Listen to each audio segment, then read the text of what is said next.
El cazador nunca había oído a un animal gemir así.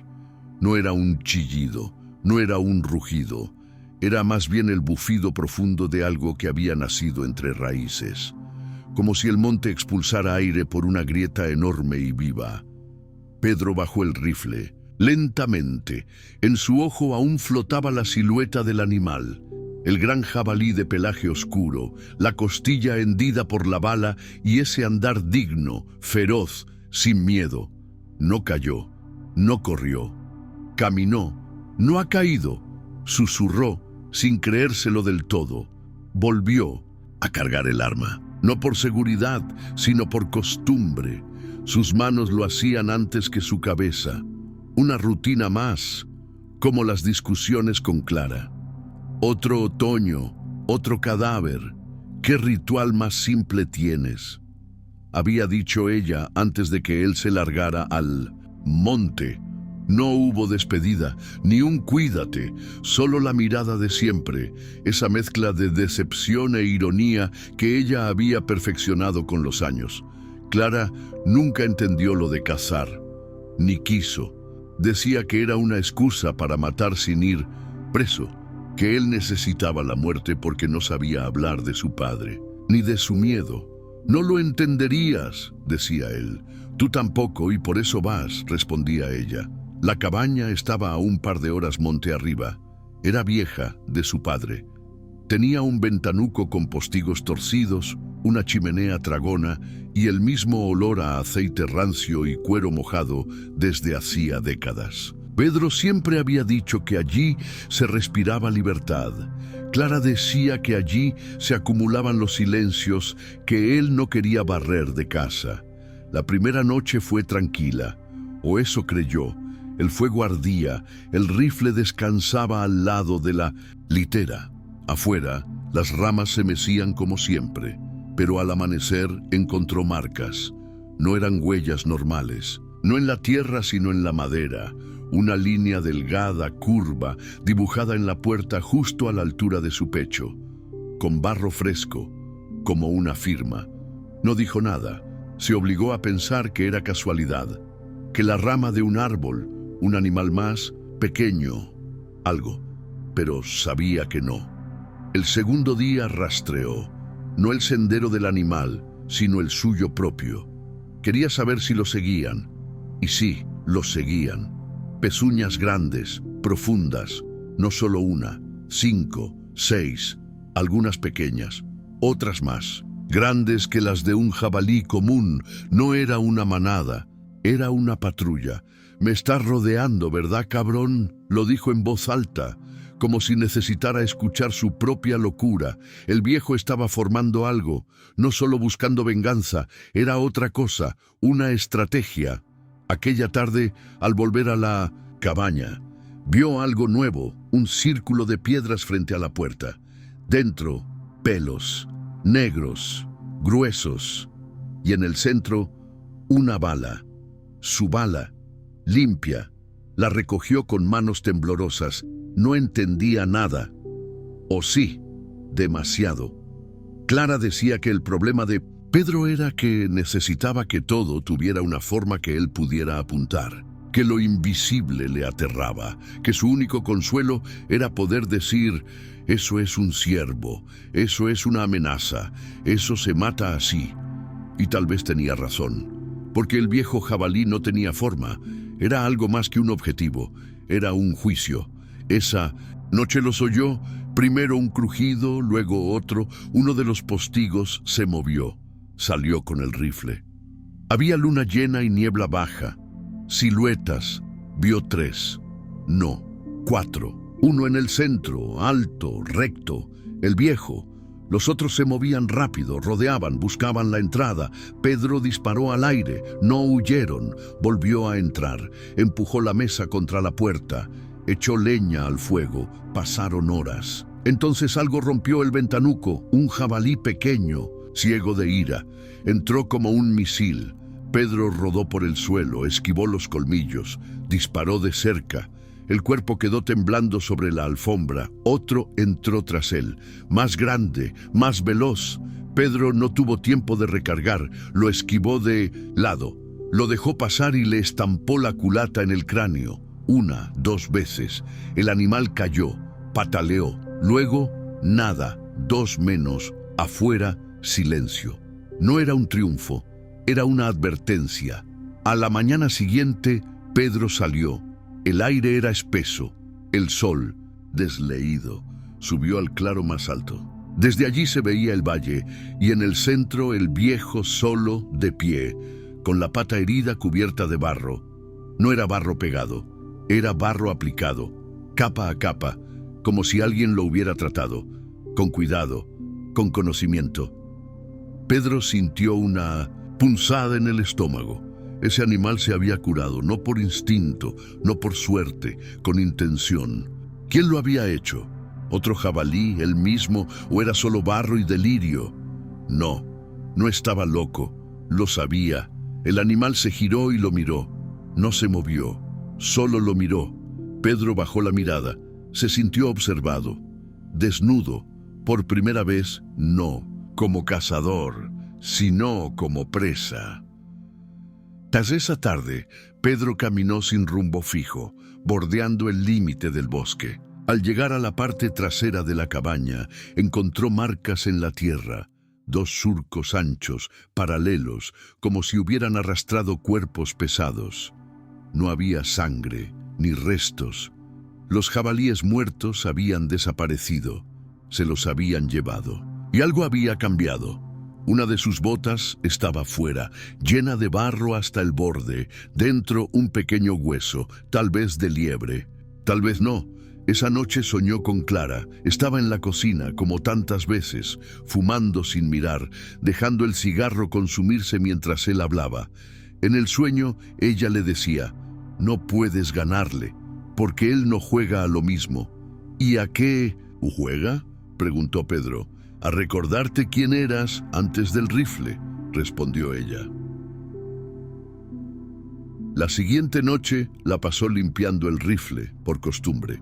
No por necesidad, no tenía claro si volvería a disparar.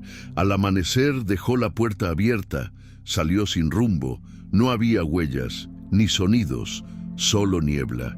Y allí estaba, el viejo, esperándolo. Pedro caminó hasta él, no levantó el arma, no lo necesitaba. El animal se giró. Avanzó lentamente. Pedro lo siguió. Caminaron durante horas, primero entre pinos, luego por una vaguada donde el barro subía hasta los tobillos. El viejo no cojeaba, solo se detenía de vez en cuando para mirarlo, como si comprobara que aún le seguía. Pedro dejó de contar el tiempo, ya no tenía hambre ni sed, solo la certeza de que estaba donde debía. Llegaron a un claro que no salía en ningún mapa. En el centro, una piedra enorme, lisa, blanca, y sobre ella huesos, muchos, de animales, y también quizás de otra cosa. El jabalí se detuvo. Lo miró, luego bajó la cabeza y esperó. Pedro soltó el rifle, lo dejó en el suelo, se acercó a la piedra, tocó uno de los huesos y entonces lo entendió. No había venganza, ni castigo, solo una oferta, un intercambio. Pedro se sentó frente al animal. El monte respiró. Días después, unos senderistas llegaron a la cabaña. Estaba intacta. Dentro, el fuego apagado, la cama hecha, el rifle sobre la mesa y en el ventanuco, escrito con barro seco como dibujado con una pezuña, ya está. Ahora somos iguales. En la puerta, colgado de un clavo, un mechón de pelo gris oscuro, y justo debajo una línea curva, sencilla, como la firma de un pacto antiguo.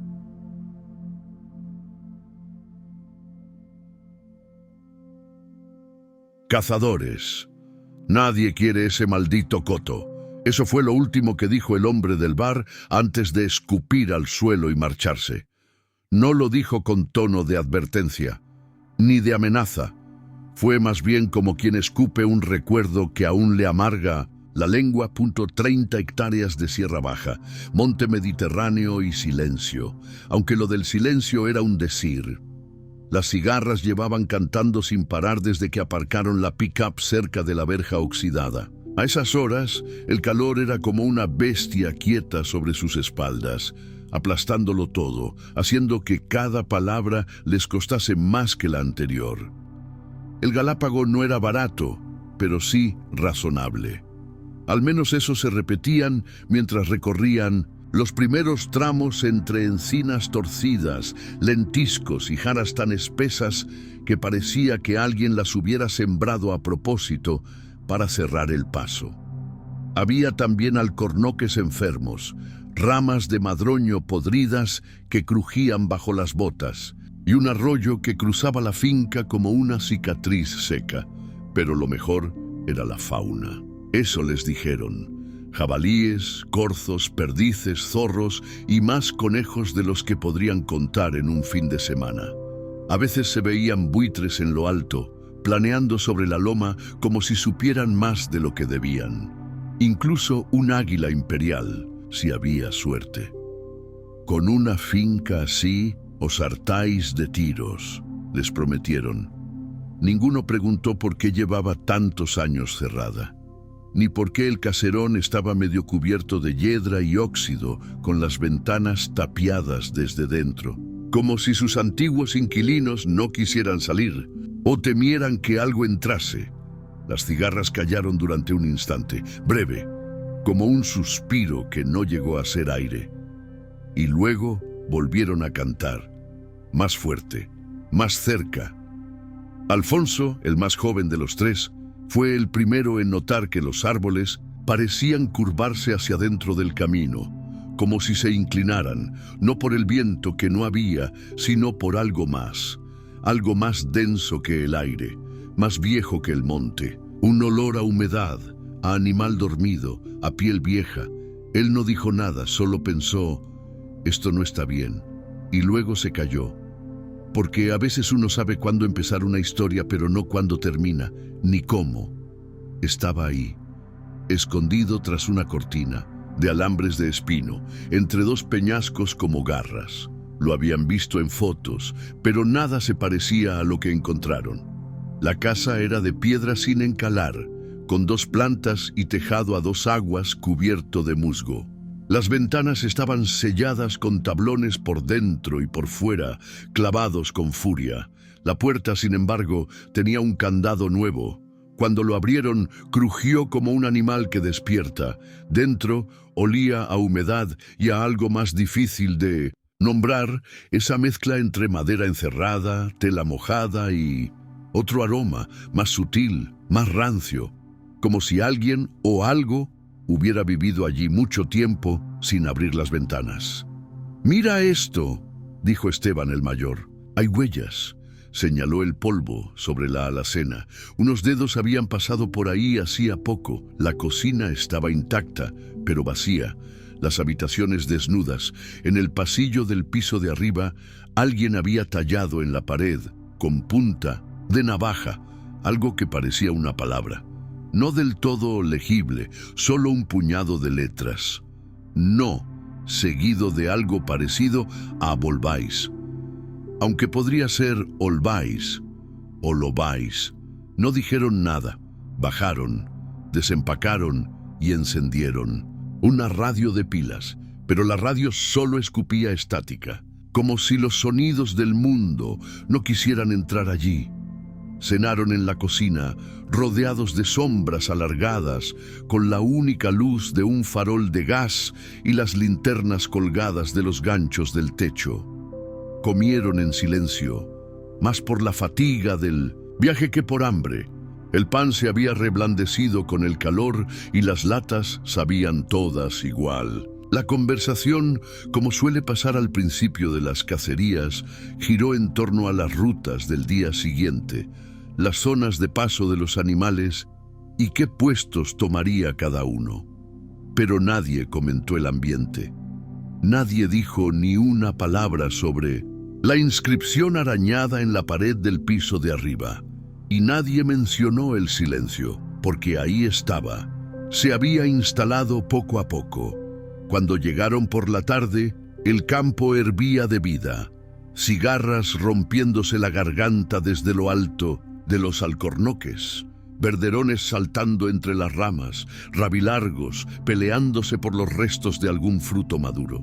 Pero conforme cayó el sol, todo eso fue apagándose. Normal. Hasta cierto punto, lo extraño fue el cómo se apagó. No como suele hacerlo la naturaleza, por capas, por turnos, por hábitos. No, aquello fue como si alguien hubiese mandado callar al monte. Esteban fue el primero en notarlo.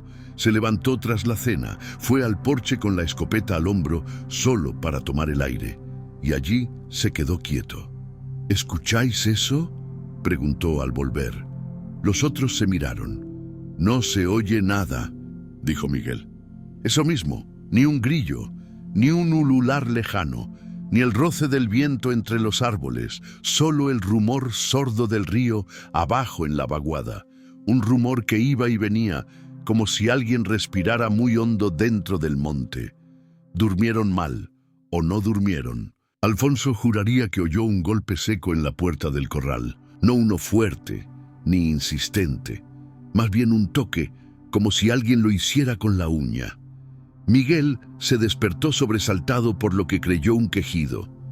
Esteban pasó la noche entera sentado junto a la ventana del cuarto, en silencio, con la escopeta entre las piernas y los ojos puestos en la oscuridad del campo.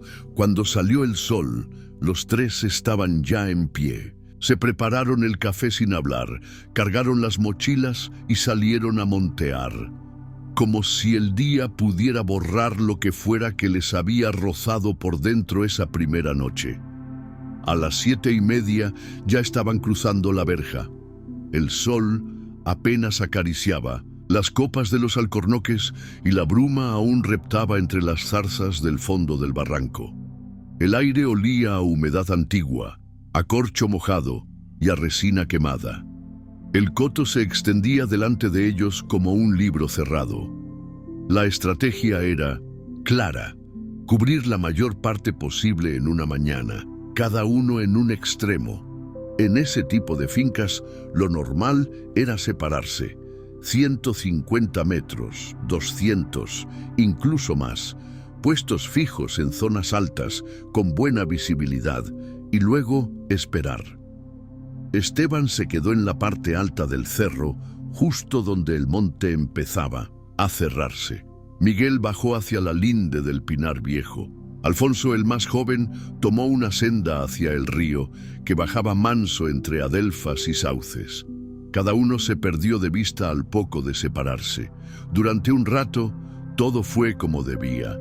Silencio, ramas secas, el zumbido lejano de algún abejorro y muy de vez en cuando el chillido de un arrendajo. La luz filtrándose a ráfagas, el corazón lento, la espera. Pero Alfonso no podía concentrarse. Sentía que alguien le seguía. No un animal, no ese tipo de presencia. Algo. Detrás. Se giró 3 veces. No vio nada, pero había huellas de botas recientes.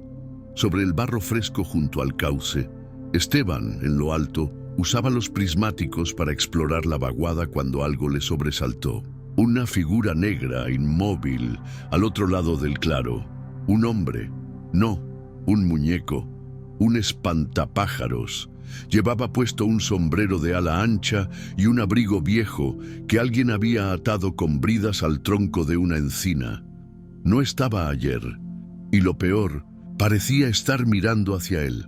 Miguel se adentró por una vereda estrecha, bordeando una pared de roca viva. Se agachó para pasar por debajo de una higuera baja cuando lo oyó: un disparo, lejano pero claro. Se incorporó de golpe, esperó. Otro disparo, más cercano. Se llevó la mano al arma, más por costumbre que por convicción. No debería haber nadie más. Lo sabían, lo habían firmado. Corrió hacia el punto de encuentro. Tardó más de lo que pensaba. El monte parecía más grande, las sendas menos claras. Cuando por fin se vieron los tres, nadie sonreía. ¿Quién ha disparado?, preguntó Miguel sin rodeos. Alfonso negó. Yo no. Pensé que habías sido tú. Yo tampoco, dijo Esteban, y luego, tras una pausa, ¿estáis seguros? Miraron sus escopetas. Ninguna había sido disparada, ni olor a pólvora, ni cartuchos vacíos, nada. Igual hay alguien más aquí, aventuró. Alfonso. Esteban frunció el ceño. Este coto lo tiene arrendado solo nuestra sociedad. Este fin de semana no hay más nombres. Lo comprobé yo mismo. El silencio volvió a caer sobre ellos, denso como una manta mojada. Volvamos, dijo Miguel. Caminaron en fila, sin hablar, bajo un sol que empezaba a picar más de lo normal. El caserón los recibió como si no se hubieran ido. La sombra del dintel parecía más alargada, el interior más húmedo, el aire olía ligeramente a orines secos, pero solo ligeramente. Nadie tenía hambre.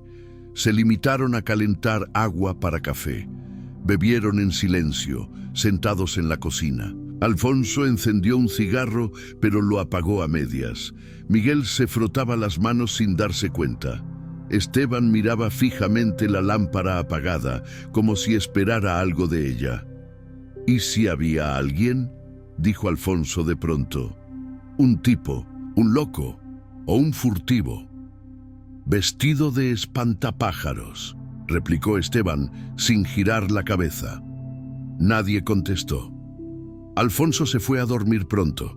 Miguel subió al cuarto de arriba con su escopeta cargada. Esteban se quedó abajo, en el porche, con el farol encendido, solo para ver si... algo. A las 2:30, Alfonso se despertó sudando. Había tenido un sueño raro, algo con tierra húmeda y carne. Bajó a la cocina en calzoncillos y al pasar por el pasillo vio una figura en el salón. Se quedó helado. Era Esteban, de pie, inmóvil, mirando hacia la pared, completamente quieto, como si estuviera rezando o escuchando algo. Tardó unos segundos en girarse. Sonrió. No podía dormir, dijo. Este sitio está lleno de recuerdos. ¿De qué recuerdos hablas?, preguntó Alfonso aún con el corazón galopando. Esteban parpadeó despacio. ¿No lo notas? Aquí ha pasado algo. No, ahora, antes, mucho antes. Luego se fue a la cocina y se sirvió un vaso de agua como si nada. Alfonso subió de nuevo, pero no pegó ojo. Miguel empezó a hablar solo, frases cortas, observaciones sueltas, como si necesitara oírse para saber que seguía ahí. Esto no es normal. Ni la casa, ni el campo, ni tú, Esteban. Ni tú. Esteban no contestaba. Estaba sentado en una de las sillas del comedor, mirando por la ventana, inmóvil. Había limpiado su arma 3 veces desde la mañana. El cañón relucía como un espejo. Nadie le preguntó por qué. Alfonso intentaba mantener la calma. Fregaba platos sin razón, apilaba cosas, reordenaba mochilas. «Tenemos que irnos mañana», dijo de pronto. Miguel lo miró como si acabara de romper algo. «¿Y si no nos deja? ¿Quién?» «Tú sabes quién. Esteban no va a impedir nada. Esto se está yendo de las manos y no es culpa suya. Estamos todos tensos». «¿No ves cómo nos mira?» Silencio. «Esteban», dijo Alfonso tranquilo, como tanteando el hielo. «Mañana nos vamos». Esteban no respondió, pero sonrió, lentamente. Una mueca tan lenta que parecía falsa. «Mañana ya será tarde», dijo. Miguel fue hacia él. «¿Tarde para qué? ¿Qué coño estás diciendo?» Entonces Esteban se levantó, con calma, y disparó al techo. El estampido fue brutal, una explosión que reventó el silencio como un relámpago en una caja cerrada. Polvo, yeso y astillas cayeron sobre la mesa. El eco retumbó en las paredes como si la casa lo devorara. Nadie gritó. Miguel retrocedió 2 pasos. Alfonso se quedó helado. Esteban bajó el arma. «¡No me toquéis!» «Esteban», intentó Alfonso. «No». Le temblaba un ojo. El resto del cuerpo, firme. «El coto se cierra esta noche», murmuró, y se fue. Salió por la puerta del porche sin mirar atrás, con la escopeta al hombro y la camisa salpicada de polvo. Miguel cayó de rodillas, no por miedo, sino por agotamiento. «Nos va a matar, ¿verdad?». Alfonso no respondió. Miraba el agujero del techo. Había una mancha allí. No sangre. Algo negro, como ceniza pegada. Y justo entonces volvió a oírse el río, el murmullo, pero esta vez era distinto. Ya no sonaba como agua, sonaba como una voz gorda, lejana, ronca, como si algo estuviera repitiendo muy despacio las mismas dos palabras. Una y otra vez. Anocheció sin que nadie encendiera las luces. Miguel se quedó sentado en el suelo del pasillo, con la espalda contra la pared y una escopeta descargada apoyada en las piernas. Alfonso, en la cocina, revolvía papeles viejos sin razón, solo para mantenerse ocupado. Ninguno hablaba y Esteban no había vuelto. Cuando el reloj dio la 1, un sonido hueco, enfermo, Alfonso se asomó al porche. La luna era fina como una uña sucia, el campo estaba inmóvil y entonces lo oyó, un disparo, lejano, seco. No parecía un tiro de caza, más bien una señal, un cuerno sin eco. Volvió adentro. «Tenemos que salir». Miguel levantó la vista. ¿Salir ahora? Está fuera, está armado y está esperándonos aquí. No pienso morir como un conejo encerrado». Miguel no respondió, pero cuando Alfonso abrió la puerta, lo siguió. Salieron con cuidado, cada uno con una linterna y la escopeta cargada. El campo los tragó sin hacer ruido.